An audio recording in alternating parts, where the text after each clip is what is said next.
बीडच्या संतोष देशमुख हत्या प्रकरणामध्ये शनिवारी मोठी घडामोड घडली आहे। सरपंच हत्ये प्रकरणातील मुख्य आरोपी सुदर्शन घुले याच्यासह दुसरा आरोपी सुधीर सांगळे याला पोलिसांनी ताब्यात घेतलंय। बीड पोलिसांनी पुण्यामध्ये ही कारवाई केली आहे। कृष्णा आंधळे हा अद्यापही फरार आहे, त्यालाही लवकरच अटक होईल असं पोलिसांनी सांगितलंय। या प्रकरणी पोलिसांनी शुक्रवारी डॉक्टर संभाजी वायबसे याला नांदेड इथून ताब्यात घेतलं। हा वायबसे नावाचा व्यक्तीच आरोपींना फरार होण्यास मदत करत होता अशी माहिती पोलिसांना मिळाली आहे। त्याच्या कसून चौकशीनंतर आरोपींचा ठाव ठिकाणा पोलिसांना लागलेला आहे। तोच आरोपींना फरार करण्याकामी मास्टरमाइंड होता अशी माहिती पुढे येते। बातमी सविस्तर पाहूया त्याआधी तुम्ही HPN मराठी न्यूज चॅनल पहिल्यांदाच पाहत असाल आणि अजूनही चॅनलला सबस्क्राइब केलं नसेल तर नक्की सबस्क्राइब करा, जेणेकरून आमचे अपडेट्स लवकरात लवकर तुमच्यापर्यंत पोहोचतील। आरोपींच्या अटकेसाठी पोलिसांच्या स्पेशल टेक्निकल एक्सपर्टची मदत झाली।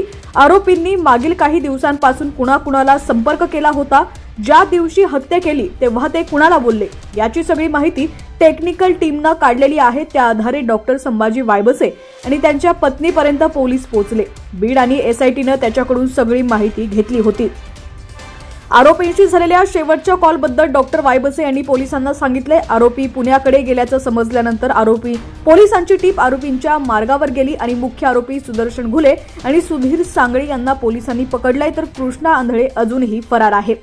अटक करण्यात आलेल्या दोन्ही आरोपींना शनिवारीच केस कोर्टासमोर हजर करण्यात येणार आहे। या प्रकरणी सुरेश धस यांनी मुख्य आरोपी हा वाल्मिक कराडच असल्याचं म्हटलंय।